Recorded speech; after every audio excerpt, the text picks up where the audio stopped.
It was the kind of night people in the small town of Millfield, Maine, often described as peaceful to the point of boredom. The wind rustled lightly through the trees, streetlights glowed dimly against the fog, and the only sounds in the Dawson home were the quiet hum of a dishwasher and the occasional creak of wooden floorboards. Emily Dawson, just 6 years old with curly blonde hair and a love for bedtime fairy tales, had been tucked into her strawberry print sheets by her mother, Lila. At exactly 8:17 p.m., she kissed her daughter on the forehead, turned on the nightlight, shaped like a bunny, and whispered, "See you in the morning." But there would be no morning when Lila awoke the next day at 6:30 a.m. to prepare breakfast. Something felt immediately off. There was no sound coming from Emily's room, not even the usual groggy voice asking for juice or cartoons. She knocked lightly on the door and pushed it open with a mother's gentle instinct. The room was cold, too cold. The window above Emily's bed, which had always remained locked for safety, was slightly ajar. Curtains fluttered in the breeze. Emily was gone. Her bed was still made neatly. Only the indentation of a small head on the pillow remained. Her favorite stuffed bear, Mr. Tumbles, lay on the floor, oddly positioned near the window, as though it had been dropped during a struggle. Panic set in quickly. Lila screamed Emily's name, rushing through the house, checking closets, bathrooms, the basement, and even under the kitchen table. Within 15 minutes, she was on the phone with 911. Police arrived swiftly, followed by neighbors who poured into the yard, some still in robes and slippers. A perimeter was set up. Search dogs were brought in, but there were no signs of a break-in, no footprints outside the window, and no fingerprints, not even Emily's. The screen had been removed carefully, placed beside the bushes as if someone had taken their time. But what truly baffled officers was that there was no sign of forced entry, no indication that anyone had come in or gone out. The search intensified over the next 48 hours. Helicopters scanned nearby forests. Volunteers combed the woods with flashlights, calling Emily's name until their voices cracked. Local TV stations broadcast urgent bulletins every hour. Yet, for all the manpower, technology, and heartache, not a single piece of evidence emerged. Emily had vanished without a trace, as if the earth had swallowed her whole. Rumors began to spread among townsfolk. A traveling carnival that passed through a week earlier. A former mental patient who lived 2 counties over. Even something far more sinister, a presence locals whispered about but never named. Leela refused to sleep. She sat in Emily's bed night after night, clutching Mr. Tumbles, watching the open window. Every creak of the house felt like a ghost. She played old VHS tapes of Emily's birthdays, her laughter echoing through the quiet halls like a memory, trying to hold on. Police considered all possibilities, abduction, runaway, even family involvement, but nothing fit. Emily was only 6. There was no motive, no enemies, no custody battles, just a little girl who went to bed one night and was gone by morning. The disappearance of Emily Dawson sent shockwaves far beyond the borders of Millfield. What was once a quiet, close-knit town nestled among pine forests and winding lakes had suddenly become the epicenter of a mystery that gripped the entire nation. By the end of the first week, news vans had lined the streets, satellite dishes on their roofs, cameras pointed at the Dawson home. National networks aired live coverage, branding it the vanishing of Emily D. The public was hooked not just by the innocence of the missing child, but by the inexplicable nature of how she disappeared. As the days passed with no leads, the fear in Millfield began to evolve. It wasn't just about a lost girl anymore. It was about the realization that something was deeply, terribly wrong. Parents in the area became consumed with paranoia. Children were pulled out of schools. Sleepovers were canceled, playgrounds sat empty, and no one walked alone, not even in broad daylight. The local sheriff, a man named Tom Hargrove, publicly assured citizens that every possible angle was being pursued. But behind closed doors, investigators admitted something deeply unsettling. There was no sign of anyone entering or leaving the Dawson house. No DNA, no fibers, no tire tracks, no indication that Emily had been taken. It was as if the child had simply ceased to exist within the 4 walls of her bedroom. Then the stories began. Isolated whispers at first, mostly from older residents and fringe corners of town. Some claimed they had heard strange sounds in the woods the night Emily disappeared, a low, droning hum, like a chant. Others said they saw lights moving silently between the trees, flickering unnaturally like fireflies on command. A retired school janitor who lived 2 blocks from the Dawsons swore that he saw a shadow pacing outside Emily's window weeks before she vanished. Something tall, with limbs too long, eyes too bright. Though most dismissed these accounts as hysteria or trauma-fueled delusion, something had changed in Millfield. There was an unseen weight pressing on everyone's chest. The fear settled into everyday life like a fog that refused to lift. Local churches held nightly vigils. Psychics from neighboring states arrived, offering help, some for free, others for steep fees. One woman from Vermont claimed to see Emily's aura trapped in a place without time.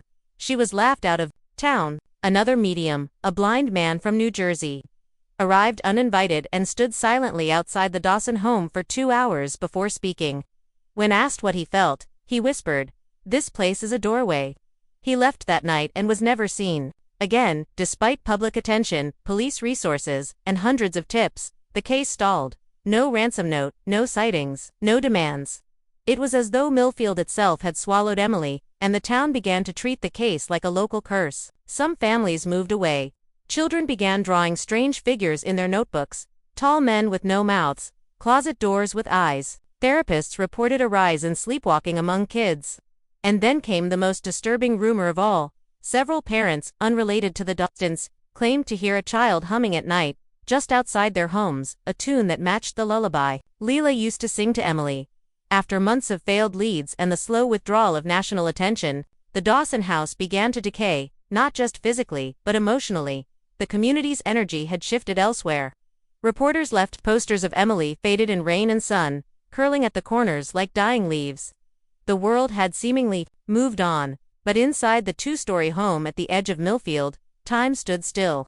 Lila Dawson could not or would not let go. She refused to pack away Emily's toys, refused to repaint her walls, and refused to change the sheets on her bed. It became a shrine, not of worship, but of waiting, as if maintaining her daughter's room in perfect condition might somehow invite her back. The house itself began to change. Doors that had never creaked before began to groan open at night. Light bulbs flickered no matter how many times they were replaced. The family dog, Toby, would stand outside Emily's door and whimper without explanation, refusing to enter. Lila, now alone for long hours each day, began noticing small, disturbing details. A toy she hadn't touched would be lying in the middle of the hallway. A music box she had wound years ago suddenly began playing again, always the same tune. Emily hummed before bed. She tried to explain it away as grief, as the mind playing tricks. But the sense of being watched never left her, not during the day, and certainly not at night.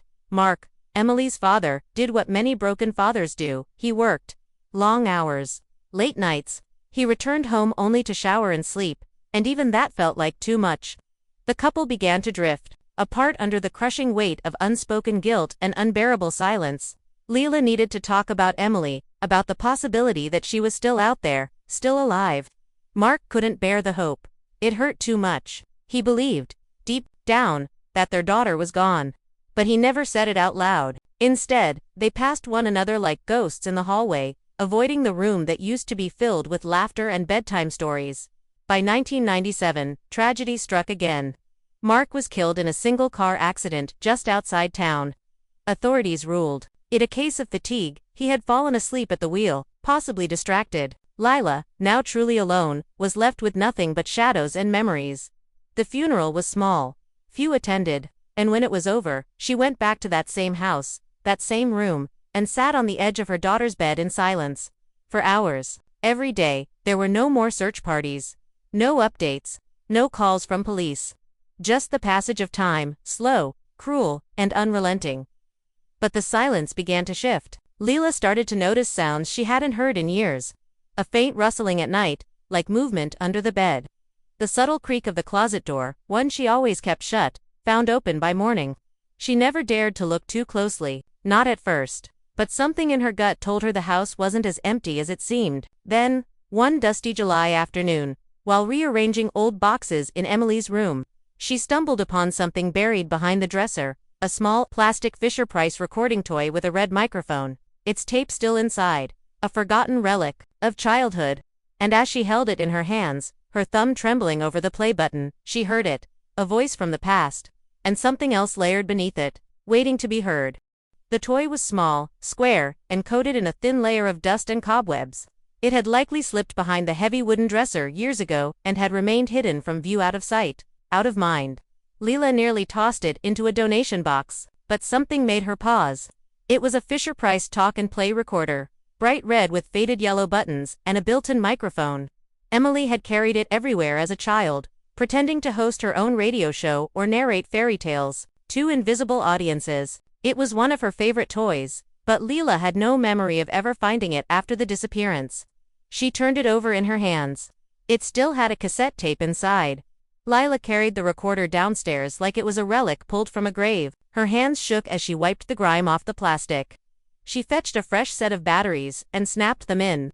The device came to life with a faint click. For a moment, she stared at the play button, afraid of what might be captured on the old magnetic tape. Surely it was just Emily's voice, a child's playful chatter. But in the pit of her stomach, Leela felt something stir, a deep and inexplicable dread. Still, her fingers moved on their own. She pressed play. Static crackled. Then came the familiar sound of her daughter's laughter, soft and high-pitched, like a wind chime on a summer breeze. Emily was singing the Twinkle, Twinkle lullaby she always sang before falling asleep. Then came a pause. The sound of the microphone being jostled, and then Emily's voice again, lowered this time. "He comes at night, Mommy," she whispered, her tone barely audible. "He stands in the closet, but he doesn't blink. He says not to tell." Leela's heart seized in her chest. The voice wasn't scared, not exactly, it was resigned, like a child describing a recurring dream. The recording continued. "He looks like Daddy, but his eyes are wrong. I don't think he's real."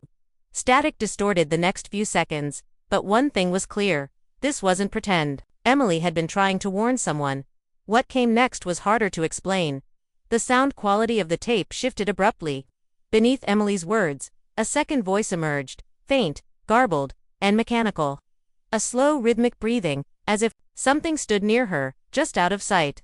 The breaths were long and unnatural, like air being sucked through metal. Then the voice spoke, but not in any language Leela recognized. It was distorted, layered, and inhuman. The only clear word that repeated was soon.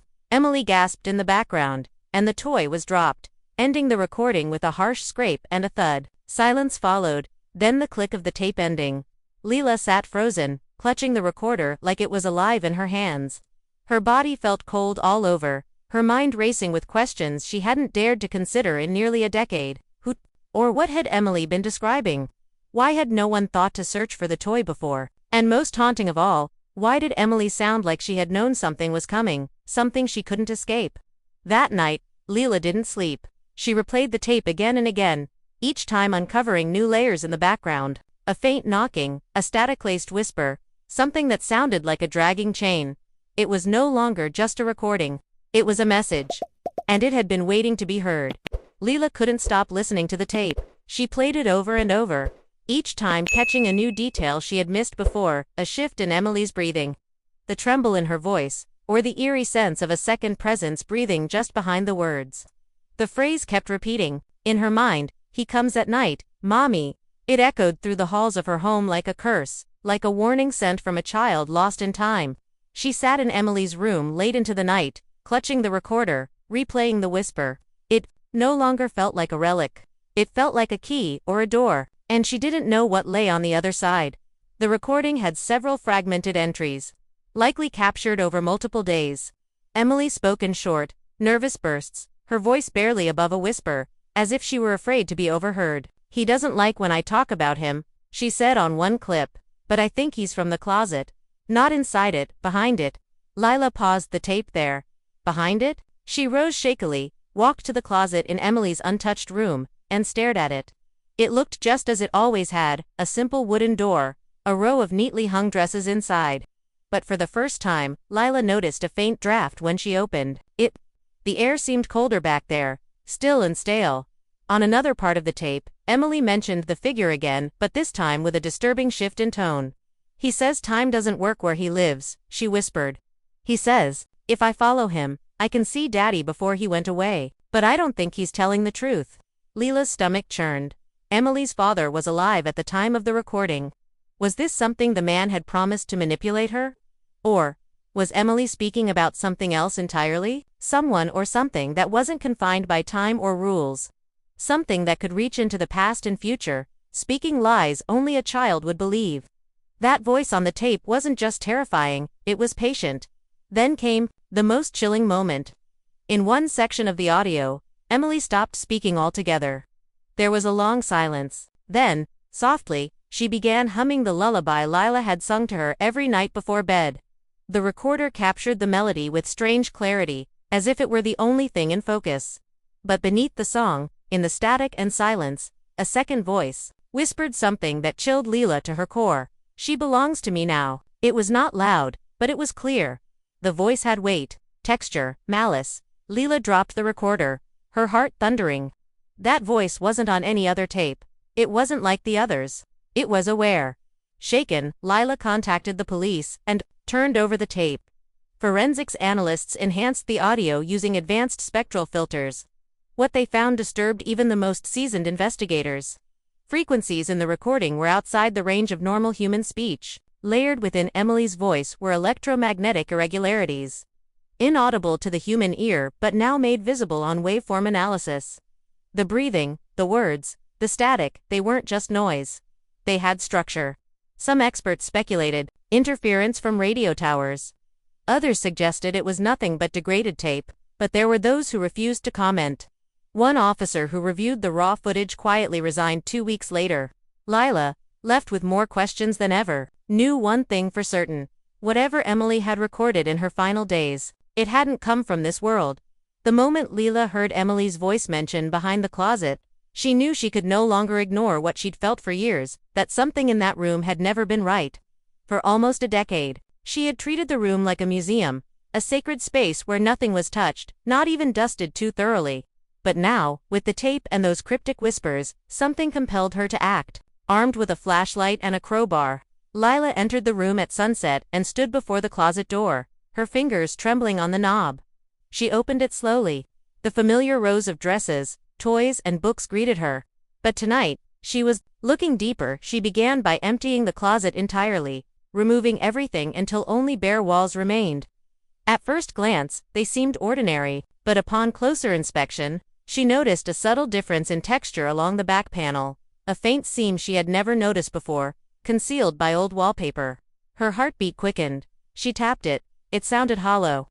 Using the crowbar, she pried it open, and the panel gave way with a crack. Behind it was a narrow, pitch-black cavity in the wall, just wide enough for a small person to fit. The air that poured out was icy cold, stale, and tinged with the unmistakable scent of earth. It was a hidden crawlspace, untouched, and completely unmarked on any blueprint of the home. Inside. The narrow passage was lined with cobwebs and old boards, some of which looked disturbed as if they'd been moved and replaced repeatedly by small hands. Lila crawled in cautiously, her flashlight revealing scratches on the inner walls, some shallow, others deep. She could barely breathe. It was as though the air itself didn't want to be disturbed. Then she saw them, crayon drawings on the interior wood, stick figures, a child, a tall figure beside her with exaggerated limbs and no face. Beneath them, scrawled over and over, was a single name written in childish handwriting, Emily, sometimes neat, sometimes frantic, sometimes smeared with something that looked like rust or blood. Lila followed the tunnel until it widened slightly, revealing a downward slope like a ramp or tunnel leading deeper beneath the house. She didn't go further. Instead, she marked the location and contacted the authorities immediately. When police arrived, they were stunned. None of the original investigators had ever thought to search behind the closet wall. With proper lighting and tools, the team traced the passage as it twisted beneath the house and extended beyond the property. Eventually, it opened up into a stone well buried deep in the woods, one long abandoned and sealed decades earlier. The interior walls of the well were scratched too, covered in similar symbols and drawings. One officer remarked it looked like a makeshift tomb for something that hadn't died. Forensic experts found remnants in the tunnel, strands of hair consistent with Emily's DNA, a torn piece of pink fabric believed to be part of her nightgown, and most disturbingly, a rusted, broken necklace that had once held a locket with her photo. But there was no body, no bones, just signs that a child had once been there, and had left. Whether on her own or with something else, no one could say. The passage's existence raised more questions than it answered. Who built it? How did it go unnoticed? And what exactly had been waiting for Emily behind that closet wall, whispering to her, calling her, night after night? After the discovery of the tunnel and the well, Lila's home became the focus of renewed investigation, but even as law enforcement scoured the passage and combed the nearby woods, Lila's thoughts returned again and again to the cassette tape, to the strange, layered voices, to the whispers buried beneath her daughter's recordings. She knew there was more hidden in the static, something no one had yet heard. So she turned to a sound technician from Boston, a man who had helped with audio restoration for old court cases and missing persons reports. He agreed to analyze the tape using specialized software that could isolate background noise, filter frequencies, and amplify suppressed audio. They worked in silence, headphones over their ears, as waveforms danced across the screen. At first, it was what they expected: Emily's innocent voice, followed by fearful whispers and the warped, distorted breathing that had already terrified them. But as they dug deeper into the final 30 seconds of the tape, something emerged. Beneath the humming, below the mechanical sounds and static, there was a third voice. Not Emily's, not the whispering presence. This one was calm, clear, and deliberate. It said only a few words, but they froze Lila's blood. She's not alone. She never was. The technician stopped the playback immediately, removing his headphones. He didn't speak. He simply stood, stared at the screen, and left the room. He never contacted Lila again. Terrified yet compelled, Lila played that final stretch of audio on loop. Each time, she heard more. A second child's voice breathing in sync with Emily's, humming softly along. But she had no siblings, no friends, in the room. Then came an eerie clicking sound, not mechanical, but biological, like the mandibles of an insect. And finally, a rhythmic knock, 4 slow taps in a pattern that repeated every 6 seconds, as though something was trying to get in, or trying to let her know it already had. It became impossible to deny. There had been someone, or something, else in the room with Emily when the tape was recorded. Something that wasn't seen, but felt. Lila began to dream of the tape. She'd wake up at 3:17 a.m. exactly, every night, to the sound of Emily's lullaby playing from the recorder, even when it had no batteries. She tried to throw it away, but it always found its way back to Emily's bed, perfectly positioned, on the pillow, as if waiting to be played. Once, she recorded herself sleeping, hoping to catch proof of something unnatural. What she found chilled her to her core. In the dead of night, a small voice, Emily's, whispering, "Mommy, I'm still here, but he won't let me talk long." Experts who reviewed the tape became divided. Some said it was simply degraded media, that the strange frequencies were audio artifacts.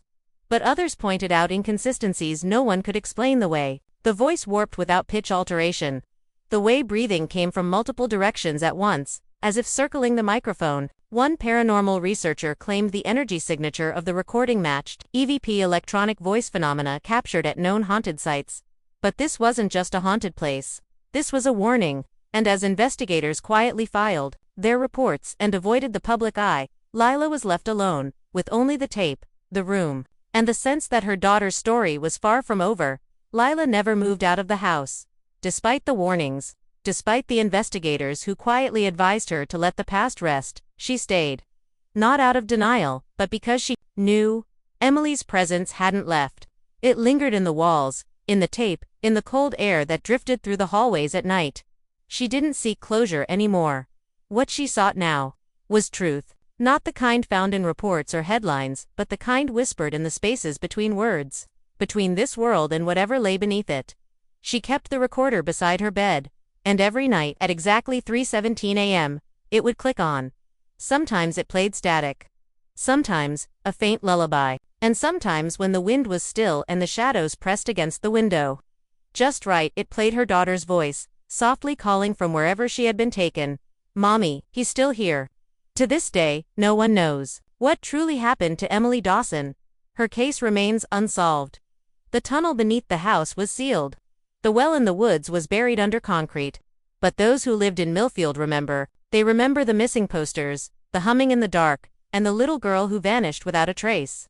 And if you ever pass by the old Dawson house late at night, roll down your windows. Listen carefully. You might just hear a toy start to play, all by itself.